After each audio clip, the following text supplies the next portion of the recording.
A iniciativa que ocorreu nessa manhã, quando realizamos uma entrevista coletiva aqui no Fórum, no Tribunal do Júri, foi justamente proporcionar uma aproximação entre a imprensa e o Poder Judiciário e também o Ministério Público.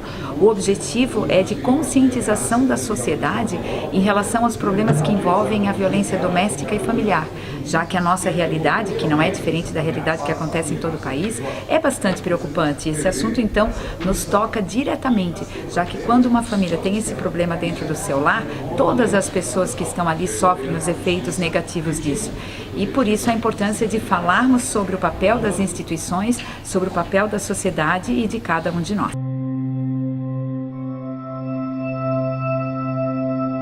Sim, na verdade existe a possibilidade, quando a mulher ela é vítima de uma ameaça ou de uma via de fato ou de um crime que não deixa marcas aparentes, existe a possibilidade da própria lei de que antes do Ministério Público oferecer denúncia, é possível a mulher desistir do processo, né, numa audiência em que ela é ouvida perante o juiz, com a presença do Ministério Público e de um defensor, onde ela pode informar que não deseja que o processo tenha continuidade, por algum motivo de que ela queira esquecer aquilo, ou que ela voltou para o marido, ela perdoou o fato.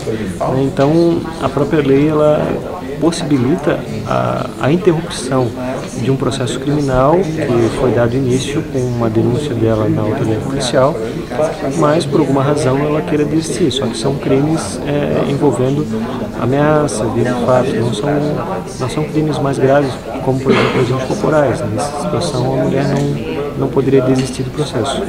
Mas atualmente eu creio que há mais denúncias, né, acontecendo agora. Sim, na verdade esses crimes, ao que indica nossas estatísticas, eles têm aumentado, né, mas mesmo assim existem ainda pessoas, né, mulheres, que acabam desistindo, né, da denúncia que formulou a autoridade policial. Talvez fatores seriam alguma coisa da condição econômica, que ela vai ficar abandonada, o pai dos filhos.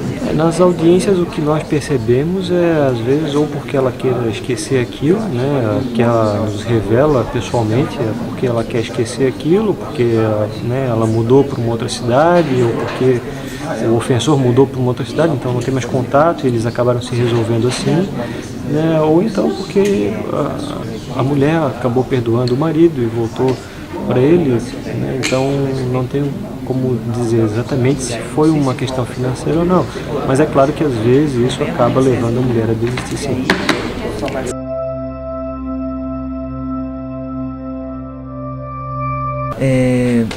O acesso à informação e a ampliação da rede de proteção faz com que os casos venham à tona. Então, aparentemente dá a impressão que os casos aumentaram. Talvez não seja essa a realidade. Talvez esses casos existiam, né, em grande quantidade, mas a rede de proteção, a polícia, o Ministério Público, o Poder Judiciário acabavam não tomando conhecimento.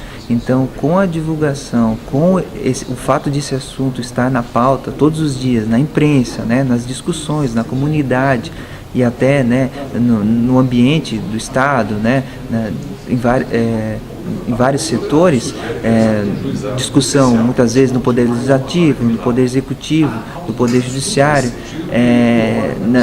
na seara jurídica, né, isso faz com que esse tema tenha a atenção de todos.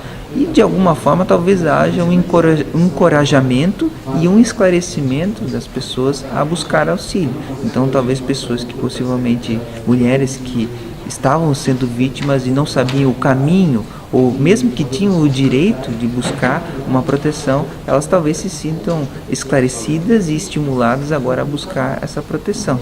Então, o conselho aconteceu a primeira vez, já tomar uma atitude, né? Qualquer tipo de violência, ela é uma situação anormal, e não pode passar em branco, até porque quanto antes se resolver o problema, o casal pode evitar situações mais drásticas e a mulher pode evitar situações de uma violência maior no futuro. Alvos diretos dessa violência à mulher e a violência familiar. E até mesmo quando é o adolescente, a criança que pratica essa violência contra outro adolescente ou contra outra criança ou contra até a própria genitora, ele, apesar de legalmente ser um adolescente infrator, ele não deixa de ser uma vítima também. Por quê? Porque como que ele, visualizando na própria casa dele a violência do pai contra a mãe, ele só pode reproduzir a violência, porque as crianças e os adolescentes, como todos aqui sabemos, são os espelhos de pai e mãe. Então, numa família onde figura a violência do pai contra a mãe, o filho vai reproduzir essa mesma violência. Então, é esse o recado que eu tenho para deixar para vocês. Bom dia. Meu nome é Kátia Rosana Prete Armange, sou promotora de justiça. Nos idos anos de 1980 já fui colega de vocês, timidamente, e sou promotora há 24 anos. Sou titular da promotoria, da terceira promotoria de justiça, hoje com atribuição na área de família. Trabalho com o Dr. Edson há quase 4 anos já, né, doutor?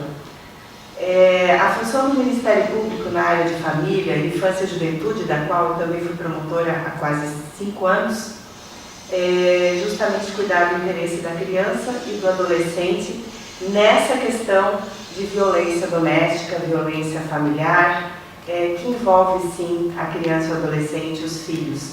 Eles sofrem com a violência, que não é só física, é psicológica também. Então, muitas vezes, pai e mãe discutindo todos os dias, os filhos recebem toda essa energia. Os filhos se sentem culpados, os filhos querem resolver. E vou fazer algumas considerações breves do ponto de vista dos processos e dos casos que já estiveram e estão sob minha responsabilidade. Existem várias formas de violência contra a mulher, física, psicológica, sexual, entre outras. E quando se trata de uma violência física extrema, que consiste em uma tentativa de homicídio ou um homicídio, isso vai resultar na abertura de um procedimento policial e possivelmente numa ação penal para apurar um suposto crime doloso contra a vida. E esses processos são de competência do Tribunal do Júri. A primeira vara criminal é a vara que tem competência privativa para tratar desse tipo de processo. Então é sobre esse tipo de violência específica que eu vou fazer algumas considerações.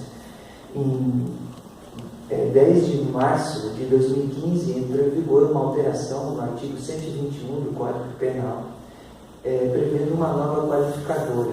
Essa qualificadora ficou conhecida popularmente e também no meio jurídico como a qualificadora do feminicídio.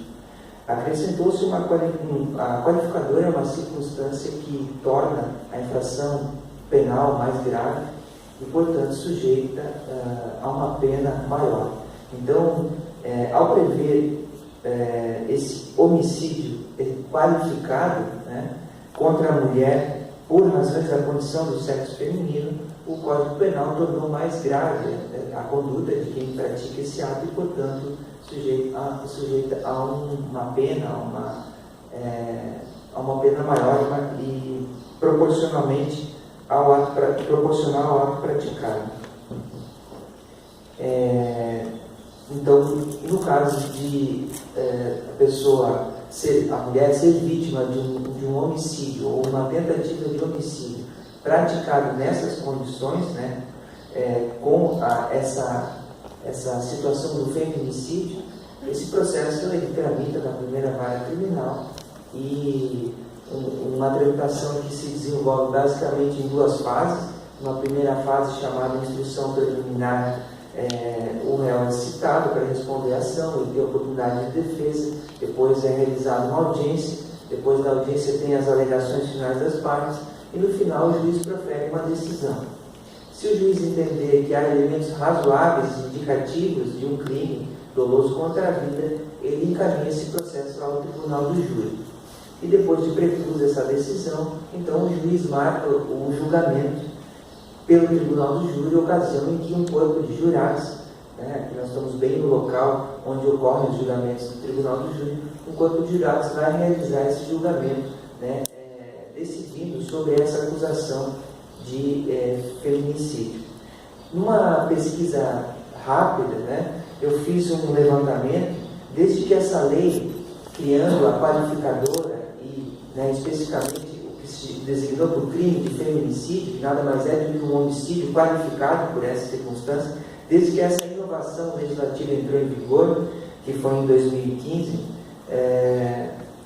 10 acusados foram levados a julgamento perante o Tribunal do Júri com acusações de feminicídio, tentado ou consumado.